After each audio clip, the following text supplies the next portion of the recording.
Hello, everyone, and welcome to Entertainment Weekly's What to Watch, the show where EW staff help you solve your viewing dilemmas. I'm your host, Gerrad Hall, and joining me in my homemade Hollywood squares are executive editor Sarah Rodman, Seth writer Chancellor Agard, and TV critic Darren Franich. Hello to all of you. Great to see you. Hello. So, hey. Yeah, hi. So, this is something that we all talk about. Nowadays, there are so many different streaming services and choices out there, and figuring out what to watch can make us go a little bit crazy. But this week, it definitely pays to be a psycho. I'm talking, of course, about self-described fans of the show. Psych, NBC Universal's brand new streaming service, Peacock, officially launched this week. And while we'll have more on that in a few, one of the most exciting things to premiere on the platform during its launch day was Psych 2, Lassie Come Home. Now, Chance, I have heard it both ways, but I'm interested to hear how you feel going into this second film.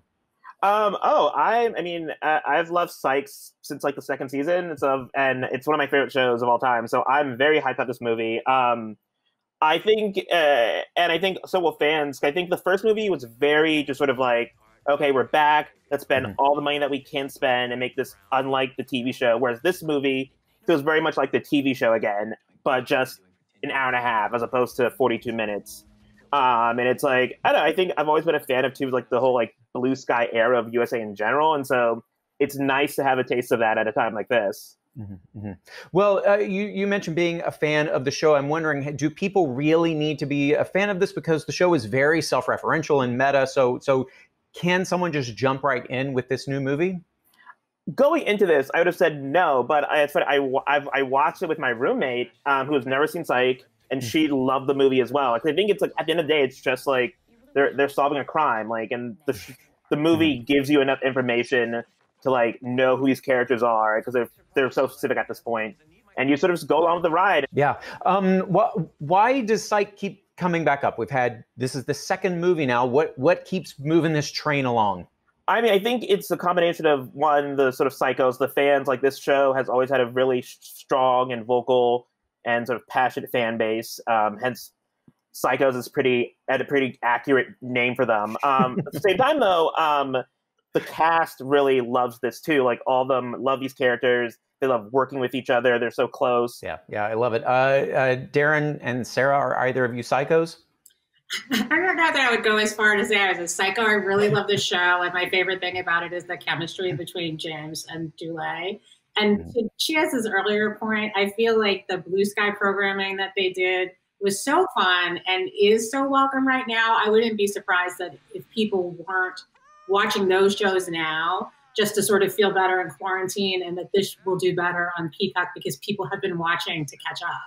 I feel like Psych is a popular thing for people to be sort of quarantine streaming right now. Yeah, and the kind of glory days of Blue Sky programming, I always felt like there was almost kind of a backhanded notion of Blue Sky programming as being, it's kind of wacky. This was a time when like dramas were getting so dark. It feels like now the most mainstream version of TV is so dark and so bleak that I actually think people, even putting aside the pandemic and everything else happening, I think there's a real thirst for a show like Psych returning that was just so good at what it was doing. I mean, I feel that way. And besides like maybe 2 episodes, I've mainly experienced Psych via Chance's coverage over the years. Like I'm excited for this movie, and I wasn't even so into it on the first go. So I feel like there's a lot of thirst for that kind of entertainment right now. You want to have fun.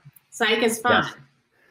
It is fun, and we will certainly have coverage of this movie up on EW.com for you to check out. But we need to take a quick break, but if you're willing to wait for it, we'll be back with more What to Watch in a few.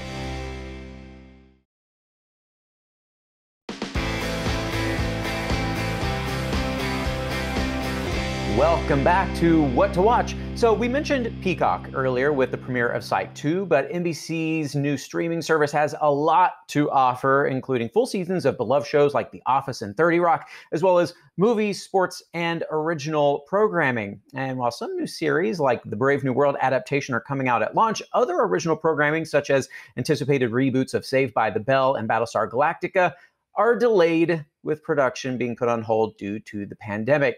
Darren, do you think Peacock has a strong enough slate at launch, or should viewers maybe wait for all of the feathers to unfurl?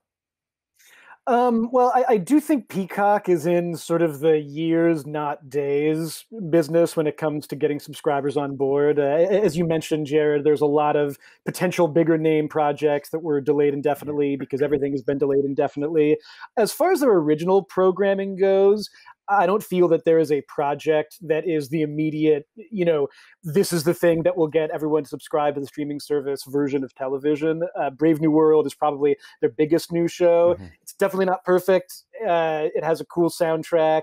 It has Alden Ehrenreich, who was great in Hail Caesar and then unfortunately did Solo. But I do wonder if, at least initially, more people will just kind of tune in, more so because of the archive. They have a lot of good things planned, like things that we have read about in development deals, a Tina Fey show and an Amy Poehler show, and like a lot of really good stuff. But as a Saturday Night Live nerd, that's the biggest draw for me, that it is all there. Do we think there's at this point streaming service overload? Have we reached the tipping point, Darren? Well, I'd love to know what everybody else thinks about this. Anecdotally, my sense that I get from like quote unquote regular people who are at least, I don't know, weird enough to hang out with me, is that like for most people, the streaming service is still Netflix, and everyone has maybe one other one that they use. I don't get the sense that like anyone has felt totally turned off by any of the new ones. Obviously, a lot of excitement for Disney Plus. Mm-hmm. I think HBO Max has a lot to draw on as far as its catalog goes. Which is where you'll find Friends on HBO Max, not on Peacock, by the way. Right. But who cares? Because you hate it. Thank you, Darren. Sorry, I said the bad word. Why did you bring up Friends? Well, but I'm intrigued to know, like, do you guys feel like, is there a point where people are just like, I'm done with this? Because it does seem more like people are still a little, when there's a show that hits on a news service, they'll subscribe to that for a while and then just stop subscribing. I feel like I definitely heard more excitement about HBO Max than Peacock. I'll just put that out there. I don't heard anything. Like, I remember when like Apple TV was dropping, and they're like, and everyone was like, huh? Like, and I think there was somewhat more of an awareness of like Disney Plus, but like none of my friends have spoken about like HBO Max or Peacock, which There's is not really a lot of penetration for that stuff. And I think that Disney Plus, I mean, you think about two things, The Mandalorian and Hamilton, right? Like, these are the two big things that have happened over the course of like this time period. And I don't know that anybody has reached streaming sort of critical mass, because I don't know anybody that's subscribing to all of these things. Right. Yeah. And like, and of course there's that one service that like is not doing very well at all and losing subscribers. Yeah, it's funny you say that, Sarah, because with all these streaming services coming out, it can get confusing which one is which, but there is one common denominator at the heart of many of them, and that seems to be Kevin Hart. The comedian has a multi-show deal with Peacock, currently has shows on Netflix and YouTube, and a new one starting July 20th on Quibi. That's the one you were referencing there. That show is called Die Hart, where he's playing a version of himself going to action star school. So, Sarah, what is it about Kevin Hart that makes him such a safe bet for streaming services? Because he already comes in a small bite. I'm not sure. Yes. In that particular instance, I mean, Kevin Hart is one of those people that's sort of endlessly interesting to me. Like, there are things that I think he has been funny in, and then there are aspects of his stand-up that I don't really understand. But he just seems to be one of those mainstream people that a lot of people love. And I think that the streaming services are banking on doing different things with him, right? Some of them are scripted, some of them are reality. And I just feel like, it's a hustle on his part, which, like, good for Kevin Hart. He's like, I'm going to get paid while I can get paid. You want me to do something? Okay, I'll do it. I mean, I think it is a combination of people actually being fans and him just being like, I would like all my irons in the fire right now, because who knows how long this will last, which is true for anyone, not just Kevin Hart.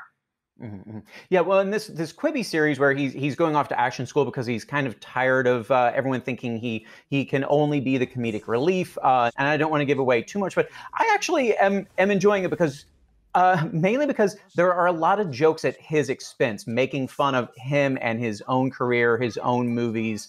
That said, do you think he's spreading himself too thin? He is in all these things, but do we have too much heart? Well, that corniness aside, I'm going to say no to all of our earlier points. We don't know anybody that has all of these services. So really, if you just have the one service, you're just getting one Kevin Hart. So like, you have to be a pretty diehard Kevin Hart fan to like get all of these things in order to have access to all of the things that he's doing. So, I mean, really, you think about it, it's kind of savvy on his part, right? Like, nobody has all of them. I'm just going to go on each one, right? Yeah. As usual, Sarah, you've really gotten to the heart of the matter. Oh, no. It's devolving. Puns are the lowest form of humor. I don't have the heart for this conversation. Chance is a pun hater. Well, you guys get ready for this. Because it's time for us to ride along on out of here. But the upside is we'll be back next week to make sure you get hard-hitting viewing recommendations. 3 of them in there, Chance. So thank you to my guests, Sarah Rodman, Chancellor Agard, and Darren Franich. See you next week on What to Watch. Jumanji. Thanks, y'all.